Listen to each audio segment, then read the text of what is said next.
Imagine waking up to an empty house on Christmas morning. No calls, no texts, just silence. You check your phone, and there it is, a group chat you were never added to, a family vacation you weren't invited on, and a message that says, "She's really not there?" OMG, our plan worked. That's when I knew this wasn't an accident. It was a setup. But they forgot one thing: the house they left behind. It wasn't my name. My name is Kendra Wallace. I'm 31, and I live in Orlando, Florida. Before we get into this story, I want to know something. Where are you watching from right now? Drop your city, state, or country in the comment section. And please, turn on your notifications, because what I'm about to share, you don't want to miss one chapter of this. If you've ever been treated like a convenience instead of a person, if you've been used, excluded, or lied to by the people who are supposed to love you most, I'm telling this story for you. It happened on Christmas Eve. I woke up around 8 a.m., expecting the usual morning chaos. Our family has a tradition. We pack early, load up the cars, and drive to a cabin in North Georgia for the holidays. Every year, I take care of booking the Airbnb, ordering groceries for delivery, and preparing the itinerary. That's what I do. I plan. I organize. I help. So when I walked into the kitchen and saw it was spotless, no bags, no breakfast, no noise, something felt off. I opened the garage. Empty.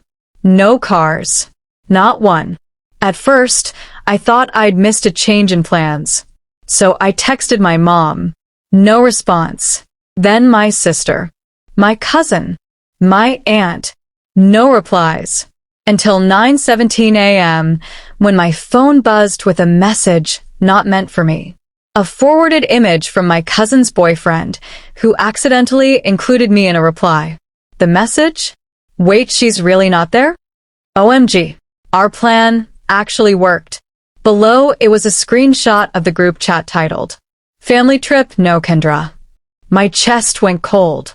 They didn't forget me. They excluded me on purpose.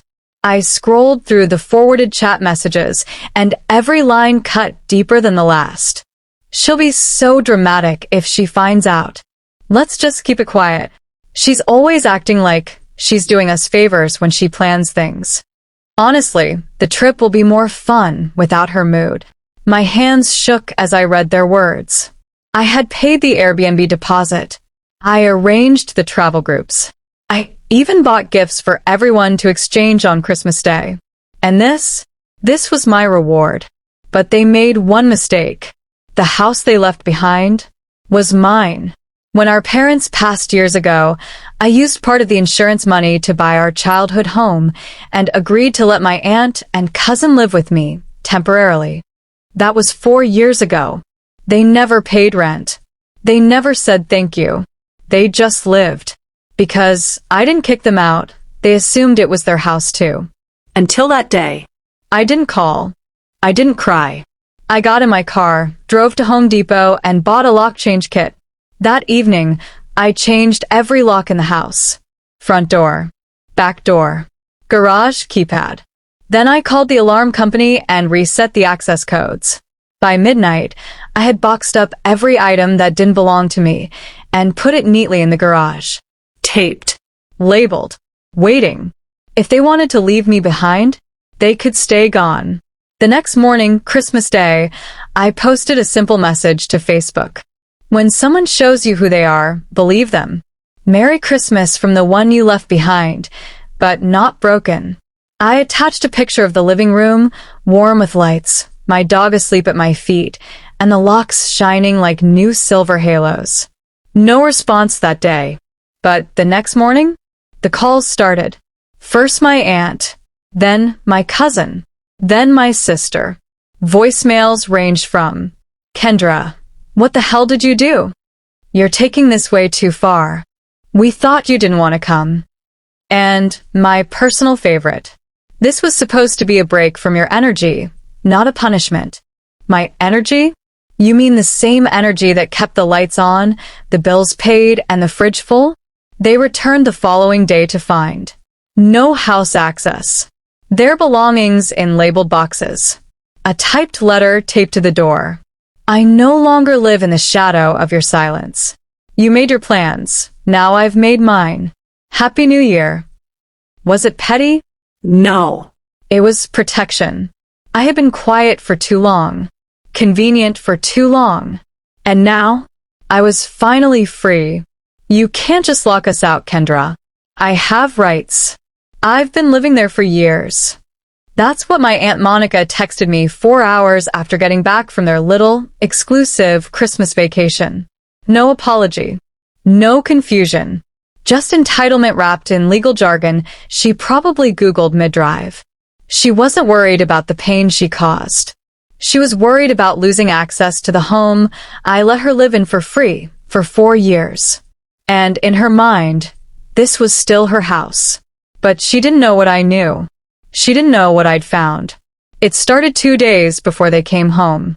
After I'd changed the locks and boxed their things, I decided to go through the drawer of house documents they'd always conveniently ignored. You know the one. Old papers, receipts, scribbled IOUs, and a file labeled Rental Agreement, 2019, in Monica's handwriting. Now here's the twist. When I opened the agreement, something felt off. It was signed by me, but not in my handwriting. My signature was smooth, Cursive. Consistent. this one, blocky, slanted. Wrong. She'd forged my signature. Back in 2019, Monica had begged me to let her and my cousin Tasha move in after their apartment lease fell through. I agreed, but told her we'd draft a month-to-month agreement, just in case. We never finalized it. At least I didn't. But now it looked like she had. A lease. Backdated. Stamped. Signed. With my name at the bottom in a handwriting I hadn't used since 8th grade. She forged a lease to make herself look like a legal tenant. So when she said, "You'll be hearing from my attorney," I smiled. Because now, I wasn't just holding keys. I was holding evidence. I called a friend of mine, Naomi, who worked for a local property management firm. She reviewed the fake lease and confirmed what I suspected. This wouldn't hold up in court for 5 minutes. The notary isn't valid, and your name's spelled wrong in the header. You've got her cold, Kendra. Even better? Naomi told me to pull the security footage from the FedEx store across the street. Why? Because that's where Monica always went to fax stuff. Sure enough, 5 minutes of grainy footage showed her walking in on July 10th, 2020, 3 months after the forged lease date, faxing a document to a number that matched a housing assistance office. She'd used the fake lease to try and qualify for tenant aid without ever telling me. The betrayal was deeper than a ruined Christmas. It wasn't just that they left me out of a trip. It was that they had been using me as a financial stepping stone behind my back. By the time they got home and saw the locks changed, the voicemail I left waiting for Monica was simple. You're not a tenant. You're a guest. And I found the lease you forged to pretend otherwise. I suggest you collect your things and move on before this becomes a bigger problem. 3 hours later, she showed up with Tasha, 2 uncles, and some guy in a 3-piece suit trying to look like a lawyer. I didn't answer the door. I watched from the upstairs window as they huffed, puffed, and shouted about civil court. Then Monica screamed, "You're making this bigger than it has to be. Just let us get back in and we'll talk." I opened the window just enough for them to hear. "You already talked, Aunt Monica. I just wasn't in the group chat when you planned it." And then I closed the window. Later that night, Tasha messaged me privately. I didn't know about the lease thing. I just went along with Mom. I thought we were family. I'm sorry. I didn't know how to respond.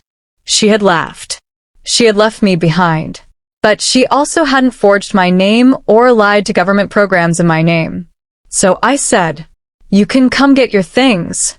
That's all." The next week, I had my attorney send Monica a formal trespass warning, along with a fraud notice for the forged lease. I didn't press charges. Not because I forgave her, but because I wanted the power back, not a court date. And trust me, nothing scares a liar more than a paper trail with their name all over it. Meanwhile, I did something that surprised even me. I listed the house. Not to sell it, but to rent it legally, at market value, to people who respected contracts and didn't rely on guilt to live rent-free. Within 2 weeks, I had a tenant. A single mother with 2 jobs and glowing references. She paid her deposit in full. The same day I handed her the keys, I finally opened the front closet and pulled out the last box that said, "Monica, keep out." Inside, an old photo album. Me and my parents, smiling. Before the guilt tripping. Before the manipulations. Before the silence. I cried. Not for them, but for the version of myself I lost trying to keep everyone else comfortable. Family is supposed to forgive, not evict you over one mistake. That's what my Aunt Monica posted on Facebook. It had been 2 weeks since I locked her out of the house, my house, and she wasn't done with me. No, now she was launching a full-scale, public attack. In her status, she wrote about how I had coldly kicked her and my cousin out during the holidays, how I had cut off communication and changed the locks without warning, and how I embarrassed the family. Of course, she left out the part about the forged lease, the secret family trip, the group chat where they laughed about excluding me. Nope. In Monica's version, she was the innocent aunt, blindsided by her money-obsessed niece. And people believed her. The post had over 300 reactions by the time I saw it. Family friends, church folks, former coworkers, dozens of comments like, "So sorry you're going through this, Monica. Kendra should be ashamed of herself. This generation has no respect for elders." One even said, "I always knew Kendra was high and mighty. She forgot where she came from." I stared at my screen, not hurt, not angry, just Done. I spent the rest of that night pulling together my own receipts. The screenshots of the group chat. She won't even know until we're already out of state. The forged lease, with my signature copied from a birthday card Monica found in my drawer. The security footage from the fax center. The formal notice from my attorney confirming Monica had zero legal claim to the house. And then, I wrote a post of my own. This is for everyone who read the story, but didn't ask for the truth. I didn't evict anyone out of spite. I protected myself after being betrayed. My family planned a Christmas trip without me. They created a private group chat and left me out on purpose. How do I know? They accidentally sent me a screenshot. I was the one who always booked the family trips. I paid the deposits. I opened my home to my aunt and cousin for 4 years without collecting rent. Then I discovered a lease forged in my name, used to apply for government aid and make legal claims on my property. I didn't retaliate. I responded. And here's what the truth actually looks like. Insert screenshots plus lawyer notice plus video stills of Monica faxing documents. So before you judge, ask yourself, what would you have done if someone used your kindness as a weapon?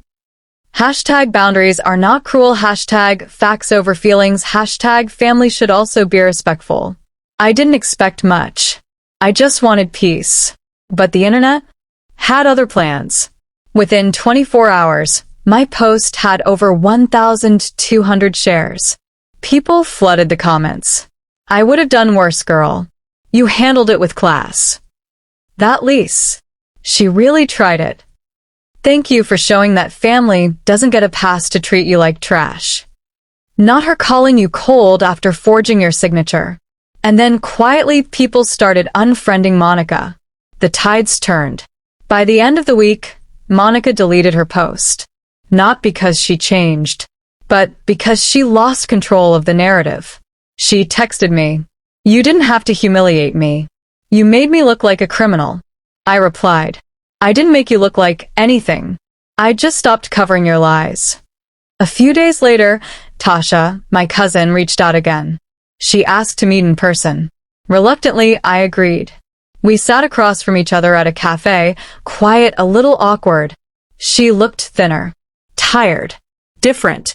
"I had no idea how deep it went," she said. "I knew Mom was using you. I didn't know she'd gone that far." I nodded. I appreciate you saying that. I'm not asking to move back in, she added. I just wanted to say thank you for finally showing me what boundaries look like. That meant more than she probably knew. Meanwhile, my inbox started flooding. Not with family drama, but opportunities. People from local women's groups wanted me to speak on financial boundaries. A real estate investor offered to collaborate on a video about legal protections for homeowners with live-in relatives. Even a teacher at the local high school messaged, "Would you be willing to speak to my senior girls about ownership and saying no?" I said yes. Because for once, my voice wasn't just being heard.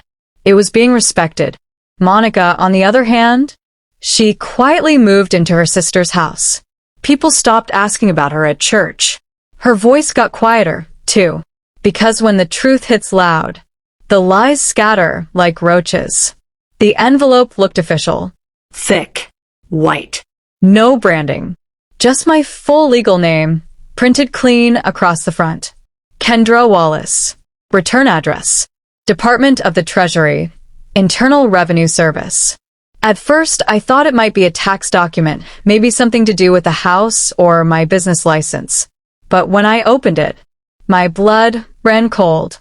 It was a notice of inquiry about a housing assistance claim made in my name, filed through a state emergency rental relief program I had never applied for. Attached to the letter was a form, partially filled in, with my address but not my handwriting, and listed under applicant contact. Monica Wallace. She didn't just forge my lease. She used my identity to collect thousands in housing assistance from a program I never qualified for. Federal funds. My social security number. My house. She didn't just forge my lease. She used my identity to collect thousands in housing assistance from a program I never qualified for. Federal funds. My social security number. My house. The claim was filed months earlier, right in the middle of the pandemic extension window. It listed Monica as the co-tenant, but I was filed as the primary, which meant, legally, I was on the hook for every lie she submitted. And worse, the IRS was investigating the claim for possible fraud. I sat in the kitchen for almost 30 minutes, holding the letter like it might explode in my hands. I wanted to scream, To cry. to throw a chair through the window. But all I could do was sit there, shaking, realizing something I hadn't said out loud until that moment. She didn't just disrespect me. She didn't just lie to me. She stole from me. I picked up the phone and called my lawyer. Start a file, I told her. We're pressing charges. That week, everything changed. Naomi, my property manager friend, helped me pull more paperwork. Bank statements showing I never received any payments. Lease verification docs proving Monica was never legally listed as a renter. We even got a copy of the submitted housing aid form through a Freedom of Information request. The signature? Again, forged. My name, written in shaky loops that didn't match anything I'd ever sign. We sent a fraud report to the housing program administrators. We attached the fake lease, the ID theft documentation, and statements from both me and my attorney. Within days, Monica was flagged in the system. 2 weeks later, she received her own letter from the state, and the money she'd received was placed into collections pending investigation. Over $11,000. And when she called me, I picked up. For the first time since I'd posted the group chat online. Her voice was tight. Small. You really filed charges on me? You really used my name to scam rent assistance? Silence. It was temporary, she said. I just needed help. You had help, I said. You had a roof over your head for 4 years and never paid a single bill. You're ruining my life. No, I said. You did that. I'm just finally telling the truth. I hung up, blocked her number, and didn't look back. The investigator assigned to my case called me personally a week later. She was professional, empathetic. This is happening more often than you'd think, she said. People file on behalf of relatives or use their information without consent. But you're doing the right thing by stepping forward. Will she be arrested? I asked. Not yet, she said. But if she doesn't settle or pay back the funds? Yes. There could be criminal charges. I didn't want her in jail. I wanted her to face the one thing she'd never been willing to sit with. Consequences. Meanwhile, things in my life were stabilizing. The new tenant at the house had been living there for a full month, paid on time, kept the lawn clean, texted me respectfully. I had started therapy, something I'd avoided for years, thinking I could handle things myself. My therapist asked me during our third session, "When did you first start believing your silence was a form of strength?" That one stopped me, because I didn't have an answer, only the truth. Probably the first time I let my family step over me and told myself it was just love. I went back to the photo album from the closet. This time, I didn't cry. I looked through pictures of me at 10 years old, holding up a spelling bee trophy no one in my family showed up to see. Pictures of birthday cakes with lopsided candles, where I was the only one smiling. And I understood something I hadn't been ready to admit. My whole life, I had been the filler. The gap filler. The one who made peace. Booked trips. Cooked meals. Fixed things without asking for applause. And when I finally stopped, they blamed me for the silence they left behind. But now? That silence was peace. And I was done apologizing for protecting myself. The last I heard, Monica's wages were being garnished. She moved in with a cousin across town who didn't have a spare room, just a pull-out sofa and a list of rules. People stopped reposting her version of events. Most stopped asking questions. Because deep down, they knew what she'd done. And some of them, maybe, had done the same to others. But the difference? I fought back. With paperwork. With boundaries. And with truth. In the final chapter, something unexpected happens. A distant relative, my late mother's brother, reaches out with a story about an inheritance I never knew existed. Apparently, my mom left something in a trust with my name on it. But someone had tried to redirect the documents years ago. Someone with the last name Wallace. And this time, I don't just get justice. I get everything they thought they hid from me. The email was short. Subject line, "Regarding your mother's estate. Please contact." I almost deleted it, thinking it was another spam message or phishing attempt. But something about the tone, professional, firm, addressed directly to me, made me pause. I opened it. "Dear Ms. Wallace, I am the estate attorney for the late Celeste Wallace. A document related to her has recently resurfaced following the closure of an inactive file connected to an undistributed trust. Please contact me at your earliest convenience. M. Coltrane, ESQ. Monroe, Coltrane and Green LLP, Savannah, Georgia." My heart dropped. I hadn't heard my mother's name in a legal context since she passed away nearly 8 years ago. Her will had always been basic. At least, that's what I was told. But if something had resurfaced, what had been hidden? And more importantly, by whom? I booked a video call with Mr. Coltrane the next morning. He was an older man with sharp eyes and a polite, measured way of speaking. "Kendra, thank you for making time," he said. He explained that while going through a stack of archived estate documents, a trust had been flagged under a secondary file associated with my mother's maiden name, a name I hadn't seen listed anywhere in the documents I was given after her death. It had been sealed and refiled separately, then accidentally left in storage. "What does that mean?" I asked. He adjusted his glasses. "Your mother opened the trust before her final will was filed.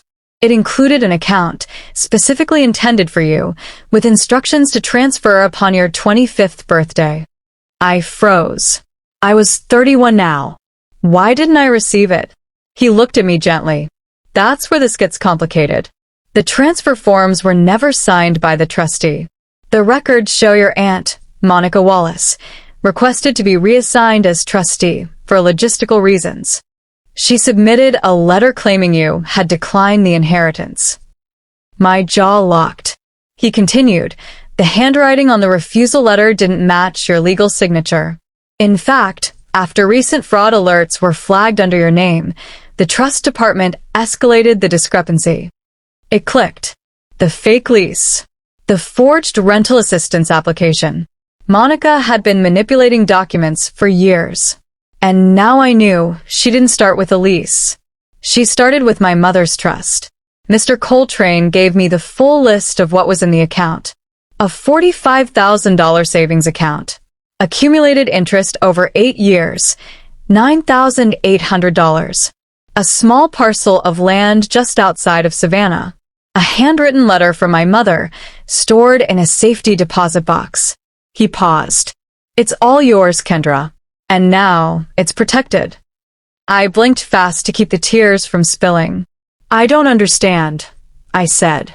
Why would Monica do this? But I already knew. Because if she couldn't have the power, she'd rather bury it than let me rise with it. I flew to Savannah the next weekend to collect the letter and view the land. The letter was dated 1 week before my mother was hospitalized. My Kendra, I know life may not always be gentle with you, but your kindness, your strength, those are things I hope this gift reminds you to honor. You've always given more than you should. This is something I hope gives something back. Love always, Mama. I sat in the quiet of the bank's small security room, the paper in my hand, and cried for the girl I used to be. The girl who planned every trip, who gave up her space, who paid for smiles, who made herself small to make others feel big. And now, she was done shrinking. The land was just under 2 acres, overgrown, quiet, with a half-built wooden frame for a tiny house my father had started before he passed. I stood in the weeds, the letter in one hand, the keys in the other, and whispered out loud. They tried to bury me, but you planted me instead. As for Monica, the state filed official fraud charges based on the forged assistance applications and trust interference. I didn't need revenge anymore, because sometimes truth is the loudest justice. I used part of the inheritance to launch a local initiative, the Wallace Women's Fund. It gives small grants to women aged 18 to 30 who have been displaced, financially exploited, or rebuilding after family abuse or betrayal. It started as a website with a simple goal, to remind women like me that being used is not the price of being loved. Danica, yes, she's still my friend and now co-founder, helped build the curriculum. We run monthly workshops, where I tell my story to a room full of young women trying to untangle the same threads I once drowned in. People started recognizing me, not for drama, but for recovery. And in one particularly powerful moment, a girl raised her hand and said, "What made you finally stop?" I smiled, because silence stopped feeling like peace and started sounding like permission. So here's what I'll leave you with, if you've read this far. If they've used you, discarded you, laughed at you behind closed doors, if they took your name, your credit, your comfort, your trust, take it back, one boundary at a time. And if you feel guilty for choosing peace over people, remember this. They didn't raise you. They just benefited from the parts of you that raised them.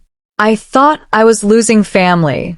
What I really lost was the illusion that I needed their approval to belong to myself.